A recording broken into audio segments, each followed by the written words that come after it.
Ele acha ainda que ele tem um grande apoio popular e que ele vai pra cima das instituições e que ele vai emparedar todo mundo. Isso é outra coisa. Você acha que amanhã tem golpe? Vamos falar de amanhã. Então, vamos falar sobre apoio popular. Duas coisas. E você falou também uma coisa que eu queria puxar, não sei se vai ser agora. Ele tá preparando um golpe? Porque eu acho isso uma coisa tão absurda de...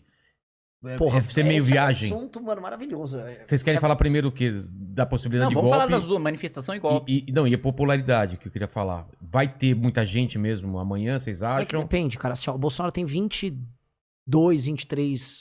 de popularidade hoje. Bom e ótimo, vamos dizer assim. Tá. E essa galera vai pra rua. Se for pegar em dados... Essa galera não vai pra rua, mas em termos estatísticos a gente tá falando de 40 milhões de pessoas aí que acham o governo dele ok. É muita gente. Só que dentro desse nicho de 40 milhões de brasileiros, é uma base estatística. Você tem as pessoas radicais que querem ir pra rua com o Bolsonaro. Não, e outra, vamos lembrar aqui, ele tá recebendo uma força maciça de grana e estrutura para a manifestação do pessoal do agro. Eu tenho um cara aqui que eu conheço que é do agro, que fica tranquilo que eu não vou revelar seu nome, que é um gado do caramba, e ele tá mandando todos os caminhões dele, todos os caminhões, com um monte de gente pra São Paulo, porque ele tá acreditando no Brasil, tá acreditando no dólar dele lá, que ele recebe em dólares as exportações. Exatamente, produtor de leite, esse aí. Que, de fato, ali estão ajudando a família dele. Então vai ter gente. A questão é, vai ter golpe? O que você acha? A primeira coisa é, o Bolsonaro... Peraí, a gente corre o risco de golpe agora? Gente, nós estamos... Assim, o Bolsonaro... Puta, é que eu não quero ficar fazendo digressão, gente. Essa história tem que voltar em 2014. Tá. Quando a gente surgiu... Mas só pra falar do meu lado. Eu tô de fora e só fico aqui no porão fazendo podcast. E eu tô... Sério mesmo, só fico aqui, né? A gente não sai daqui. Basicamente é a gente aqui. Amanhã estaremos aqui, Então, depois de amanhã. Não, sempre. Tem live de 8 horas, tem 12 horas. A gente só fica aqui. E quando eu falo em golpe, apesar de eu achar que é uma coisa, claro, é possível, porque já aconteceu em outros lugares. Cara, não tem como acontecer aqui no Brasil. Tem? Olha, a democracia... Não, hoje em dia. Não, vamos lá. Assim, primeira coisa, a democracia no Brasil é exceção. A gente tem... Sim, a gente tá na quinta ou sexta Constituição. Sim. Entendeu? A democracia no Brasil, essa aqui tá durando bastante. A história do Brasil é uma sucessão de golpe. São vários golpes, atrás do outro. Eu sei, eu falo pelo momento atual que, cara, então, ninguém vai aceitar o negócio. Primeiro a gente tem que entender assim, pra saber se pode ter ou não, você tem que saber se há intenção por parte do autor. Primeira coisa.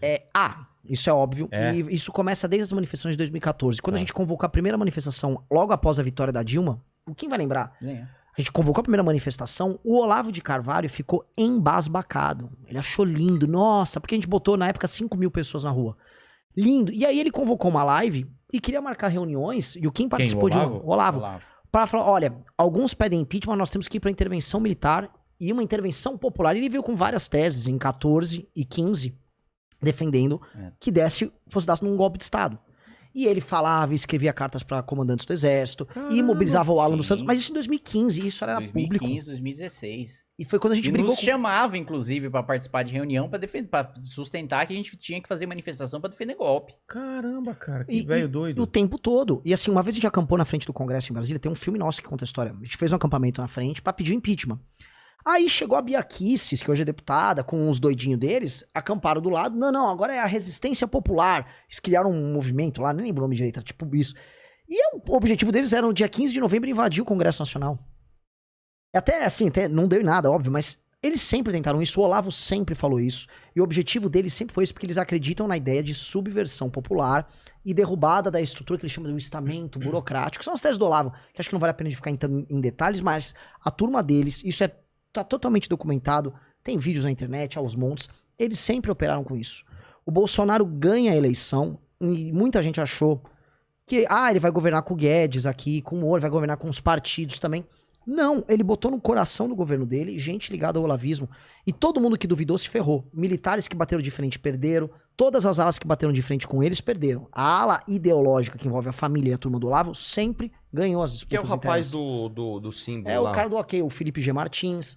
Toda essa turma, ela é importante. É a turma que colocou aquele nazista que ficou... Lembra? Mas o Felipe G. Martins, ele tem essa... Você acha que ele também tá por trás dessa Claro, tese? ele é o núcleo duro do olavismo. Ele é o representante do Olavo lá dentro. Ele é como se fosse um cara que tivesse Quando estiver saindo do trilho, ele... A procuração do Olavo pra operar. Ele é o operador do Olavo lá dentro. E esses caras tocaram o governo com o intuito de não sair do governo. Porque esses caras, só pra você ver, as teses que eles acreditam, eles acham que a democracia liberal é uma mentira. Eles se aliam publicamente com os populistas que trabalham com subversão de democracia, seja na Polônia, seja na Hungria. Eles são da turma do Steve Bannon, que, veja só, são a favor de um golpe de Estado nos próprios Estados Unidos. É a turma que invadiu o Capitólio quando o Trump perdeu a eleição. Então, assim, eles estão fazendo isso, eles discutem isso, eles fazem reuniões pra tratar disso. A casa do Alan dos Santos já foi local pra reunião entre pessoas que eram assessores de diversos gabinetes de deputado bolsonarista pra tratar disso. Pegaram no celular do Alan dos Santos, quando foi apreendido, que o objetivo deles era insuflar as pessoas, por causa das medidas de restrição, a atacarem prefeitos e governadores. Aquela reunião que o Moro vazou, que envolvia o Bolsonaro, que o Bolsonaro tratava em parte disso, é que o objetivo central sempre foi esse. E quando o Bolsonaro foi a primeira manifestação, dia 26 de maio de 2019, uma manifestação governista, a gente foi contra, e cancelaram o MBL acabou naquela época, a gente falou, eles querem dar um golpe, foi por isso que derreteram o MBL. Assim, o MBL... Calma aí, ele tá falando de forma irônica, o Renan acha que tá todo mundo... Calma, cara. Quando ele fala assim, acabou o MBL derreter, é uma ironia, claro.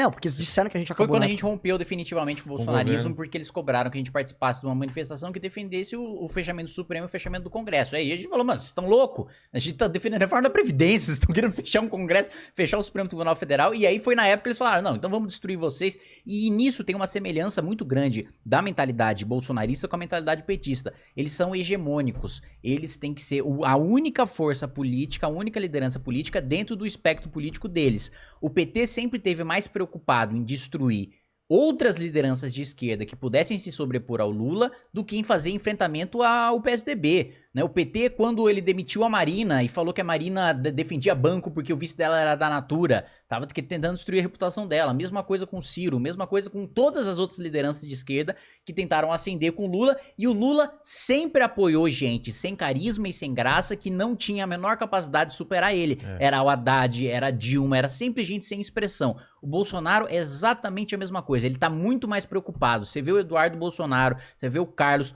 falando muito mais de MBL, falando muito mais de Moro do que falando de esquerda, porque o verdadeiro inimigo dele é a dissidência interna, é stalinismo puro, é assim, a preocupação maior é perseguir lá o Trotsky. O Trotsky. Por isso que eu falei que eu sou o Trotsky. É destruir a dissidência interna. E o Bolsonaro, pra mim assim, amanhã não vai ter golpe. Não vai ter um golpe de Estado amanhã. Não é momento, ele não tem essa mobilização. Eu quero que depois vocês me expliquem como que se dá um golpe aqui no Brasil. Ele não tem essa O que tem que fazer? Ele não tem essa intenção, mas Não tem essa intenção pra amanhã. Pra amanhã. Ah, tá. Eu não sei. Pra amanhã. Não, Você pra tem essa certeza? Eu vou dividir já essa... aqui de você. Não, mas para amanhã eu acho que não tem. Mas eu acho que É um inevitavelmente. balão de ensaio. Eu acho que inevitavelmente ele vai tentar dar um golpe de Estado. Por quê? Porque ele sabe Ele perde a que eleição, a ele sabe que ele alternativa dele ao sair do poder é a cadeia. O Bolsonaro saiu do poder, perdeu o foro, Ele não falou que ele só sai... perdeu o morto. Deixa eu falar outra coisa. A alternativa dele é a cadeia. Se ele perde a eleição, se ele sofre impeachment, ele vai preso no outro dia. Como o Pazuello tá agora sofrendo ação penal, vai ser preso já, perdeu o foro privilegiado, o Bolsonaro tacou o pé na bunda dele, vai embora. Isso é Eles jogam se ele bolso- tá desesperado... O Bolsonaro tá Ele desesperado, é os filhos, ele sabe que ele era o chefe da quadrilha da rachadinha e ele sabe que o governo dele conduziu uma política criminosa na pandemia. Só explica por que ele não é preso agora. Ele não é preso agora porque ele não pode ser investigado por crimes cometidos que são estranhos ao exercício do mandato, a imunidade presidencial. Se ele mata uma pessoa antes do mandato, ele não pode ser denunciado por isso. Assim, da mesma coisa da rachadinha. Ele saiu da presidência da República, ele tá preso. O Ministério Público já apresentou prova que era gente do gabinete dele que operava, que o Queiroz foi nomeação dele, que a ex-mulher foi nomeação dele, que depois quem substituiu os líderes da esquema de rachadinha foram os assessores dele, que quem sacava os salários no início, lá 20 anos atrás, eram os assessores dele. Não, e assim, tem que ser muito burro pra achar que não. Porra, o filho mais velho faz esquema. O filho do meio era funcionário, faz esquema. O filho mais, o número 3 é funcionário fantasma do Roberto Jefferson. A ex-esposa dele operava rachadinha. A esposa dele atual tem cheque, tem umas histórias, só que ele é limpo. Aí as pessoas falam, não, todo mundo... Por que não chega no Bolsonaro? Isso é muito importante deixar claro, porque isso é o que o gado mais fala. Ah, o filho dele não é ele. Não chega nele porque não pode. Não pode. toda vez que cita o nome do presidente em qualquer coisa, tem uma conversa lá do Flávio. Pai, sabe aquele dinheiro de propina? Travou. Eu depositei agora. Não pode mais mexer enquanto ele for presidente.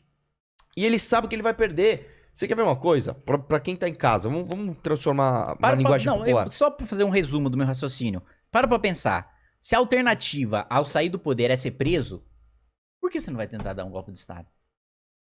Ele já vai ser preso. Exato. Você vai ser preso de qualquer jeito. Se der certo, você Mas ficou. aí eu vou fazer o advogado do diabo. Mas ele não tem poder suficiente pra fazer um arranjo pra não ser preso e Depois safar? que ele perde a caneta presidencial, não tem arranjo que Não ele faça tem. que ele Não, consiga mas segurar. ele pode fazer o arranjo. E aí entra as hipóteses. Sim. Ele pode fazer uma demonstração de força e tentar fazer uma composição com o próprio STF. Ele pode se... Vamos ser claro, assim como ele se compôs pro Lula pra ajudar o próprio filho a ajudar o Lula, ele pode se compor com o Lula novamente. E o Lula comporia com o Bolsonaro numa Cê boa. acha? Numa boa. Gente, o Isso PT... ia ser bizarro pra Os caramba. caras Vilela. são pragmáticos, velho. Não, mas mais Cê do que é isso. louco. O PT votou pela recondução do Aras agora. O Não, PT é com favorável a botar O PMDB, o Temer, fora Temer, é o golpista, é o traidor. O PT tá com o PMDB em um monte de lugar. O PT faz o que precisa ser feito. O PT não tem... O PT não, E o PT Bolsonaro também, O faz o que PT não precisa tá ser feito. ligando. São O dois lados da mesma moeda. E o PT só quer voltar ao poder. Mas só pra gente não perder a O gancho linha do golpe. O lanche do golpe. Tem cenário pra isso? Olha só. Porque tem que ter um pouco de apoio popular. Pelo menos um pouco. Assim, a tese deles, eu sei que eles estudam muito Lenin. O Olavo botou eles pra estudar Lenin. Quando foi dado o golpe na Revolução Russa, não tinha apoio popular nenhum, na verdade. Não? Não, foi uma pequena vanguarda que tomou o poder. E é possível fazer isso hoje com internet e É, tal, é, o mundo é isso que eu global penso, conectado. Quarteladas estão desaparecendo, mas elas ainda existem. E existe a tese que eles chamam a tese húngara, que é você destruir a democracia, você vai sufocando as outras instituições, você vai aparelhando. Foi o que foi feito na Venezuela, foi o que foi feito na Hungria. Venezuela Venezuela como foi pela esquerda, foi devagar, foi na manha, mas começa aparelhando, especialmente exército, o aparato de investigação do Estado, porque foi ali que você começa a construir. Porque no fim do dia, a democracia ela é um consenso. A gente consensua que existe um pacto social entre nós e tem a democracia. Mas no final, quem tem o porrete manda. Porque é a regra da humanidade. Quem tem o porrete acaba mandando no final. O Talibã chegou lá e ninguém falou, mas a nossa democracia... Não tem. Ele tinha um porrete, ele manda. E ele vai fazer o que ele quer. No final do dia é isso. Aqui no Brasil... Só uma coisa, onde é que fica o banheiro aqui? Aqui, ó. O que rola? Grandes cagar? populistas... Não. Ah, tá. Se fosse também, você não ia falar. Não é tão óbvio. É que nem A o gente vai golpe. cronometrar seu tempo. A gente vai É cronometrar. que ele demora um pouco pra achar também. Tem luz lá? Tem. Ó o rego dele aparecendo. Você viu que coisa ridícula? Nossa. Nossa, levanta essa... Nossa. Continua aí, Renan.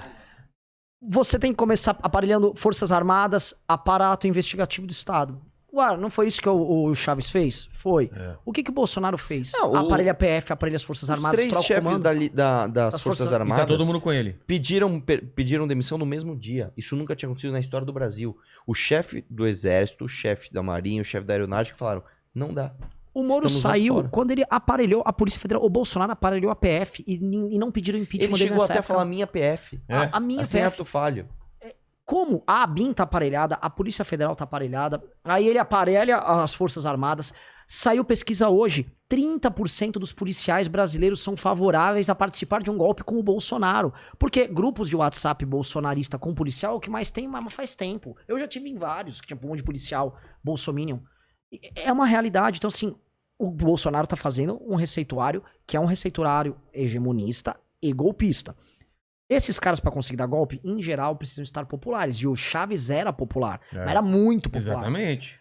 O Bolsonaro não é. Por isso, pânico. Porque ele não é popular. Você consegue esgarçar... Eu acho que no plano deles era que ele ia estar ainda ascendendo a popularidade. E Vilela, o que aconteceu? Ano passado ele deu o auxílio emergencial e a popularidade dele subiu. Ele falou, é isso! Eu vou fechar com o Centrão, não preciso governar. Eu dou a chave do governo pro Centrão. Eu vou comprar as pessoas dando uma grana, eu estouro o teto, quebro a economia, e é isso que o Paulo Guedes fica fazendo, que o Paulo Guedes trabalha pra estourar o teto e fica dando desculpa pros pilantras do mercado financeiro que operam com o Paulo Guedes. E o jogo que segue. E vamos levar. E o Bolsonaro, enquanto isso, aparelha essas instituições. Então, ele tá num grau de aparelhamento que é alto. Então, se for olhar assim, a democracia brasileira é uma democracia que tá ok? Não tá. Ela tá mais doente do que ela tava com o PT. Isso é nítido. A gente tem um legislativo comprado, O Supremo, quando precisa operar com o Bolsonaro, o Supremo opera com o Bolsonaro, uma parte do Supremo briga com ele, como o caso do Alexandre de Moraes. Por exemplo, ele briga com o Alexandre de Moraes, mas o Fux tá ajudando o Bolsonaro agora a dar calote em precatório. Agora, semana passada, o Fux tá ajudando o Bolsonaro a dar calote de coisa de 50 bi em precatório. Então por que ele é... Será que ele é contra o STF mesmo? Então, e outra, a tese dele, qual era isso aí a gente pode até puxar uma coisa mais simples. A tese dele era, sou contra bandido. Quem é o cara que mais solta bandido? Gilmar Mendes. Você nunca mais ouviu falar nenhum bolsonarista falar mal do Gilmar Mendes. Não Nem falam. do Toffoli. Nunca mais, assim, foi esquecido. Gilmar Mendes foi esquecido por essa galera. É como se ele não existisse. O Toffoli é um aliado de primeira ordem deles. O Gilmar também. E o Gilmar é outro que tá operando pelos pecatórios agora. Então, assim, é a Red Pill que o gado não... Eles adoram falar em Red Pill. Eles não falam. Porque são as contradições internas de um projeto de poder que é golpista, que é corrupto e que vai nessa linha. Então, assim, a gente fica avisando... Então, vamos lá. O que é um golpe? Se amanhã acontecesse um golpe, o que ele vai fazer? Assim, muita gente tá discutindo o que será feito amanhã. Pode ter gente... por exemplo, em Brasília, eles vão ter um contingente muito grande de gente que foi levado, seja com caminhoneiro, agro... Pegaram agora o cara da ProSoja, que é a Associação Brasileira dos Produtores de Soja, que é um retardado. E a ProSoja é uma associação que recebeu já milhões e milhões e milhões de reais. Tem uma matéria do Antagonista hoje falando disso. Esse cara tá bancando ônibus, bancando comida pra galera que tá indo pra lá. Por que você precisa... Quem vai ficar um dia só numa manifestação em Brasília que precisam bancar sua comida? Gente indo de trailer pra lá. Na parte dessas pessoas que foram iludidas... Pequenos comerciantes, agricultores, idosos em especial, aposentados, a ideia de que eles vão ficar lá e fazer uma revolução com o presidente, o exército vai se unir na hora H, são umas pessoas iludidas. Elas podem fazer caca? Seres humanos fazem besteira. Agora, assim, já vi gente comentando, gente que fala com o exército, gente que a gente conversa. Periga dessa galera aglomerar em volta do STF, falar a gente não sai daqui, enquanto o Toffoli não... Sei lá, enquanto o Alexandre de Moraes não sair, a gente não sai daqui. Gente querer tacar pedra. Gente, um exemplo, rolar algum tipo de conflito, alguém morrer, virar um mártir, você insuflar mais as pessoas, e eles contam com uma coisa que é a grande verdade. Alguém aqui no Brasil tá disposto a dar a vida ou lutar pelas nossas instituições? Esse é o problema. Ninguém vai fazer Ninguém. isso. A gente não tá acostumado. Exatamente. Não tem nem história da gente essa garra e falando, não, os meus antepassados lutaram. Exatamente. Exato. Exatamente isso, Vila. Alguém quer salvar o nosso STF? STF é ladrão. Não, STF é ladrão de corações. De eu amo o corações. STF. Meu Deus do céu. Quase. Não, você falou já. Ladrão de de corações. Eu nem te conheço, velho. O STF é ladrão de corações. Eu amo Sei. eles. STF é... Um abraço, mestre Fux. Caralho, mano, o que eu fiz agora? Filho. O STF, o Congresso Nacional, em grande medida, é privilégio e corrupção. Então ninguém quer defender. Então o Bolsonaro conta com isso. Que as pessoas não vão defender a democracia, porque o que elas chamam de democracia é algo que as pessoas se veem enganadas também. O sistema nosso é podre. É uma abstração e as pessoas não se apaixonam e nem defendem abstrações. As pessoas se apaixonam e defendem pessoas. Quem que é o símbolo hoje da defesa da democracia? Não, mas as pessoas se apaixonam, defendem coisas como um time ou uma religião, que é uma abstração também, mas é muito mais palpável, né? É que mexe mais com paixões imediatistas. É. Coisas. Eu acho que isso tem a ver até com o fato do Congresso Nacional do Brasil ser algo muito grande, longe das pessoas, fisicamente longe das pessoas. Isso é um problema. E é também. algo Tá que é lá muito em Brasília, complexo, você não entende. Quando você fala de futebol, é fácil. Esse cara tem que jogar a bola no gol desse lado. É muito fácil você entender. Agora, quando você fala de lei, comissão, emenda, aí volta, aí começa a ficar complexo. E às vezes, né, o brasileiro, nem por culpa dele, mas tem que gastar energia com o seu ganha-pão. Não necessariamente entendendo o processo político. A gente precisa lembrar que a gente tá num país extremamente pobre, né? Muito pobre. Às vezes as pessoas não têm consciência disso, que vive numa bolha de classe média. Mas a gente tá num país em que 80% da população é diariamente pensando em como sobreviver.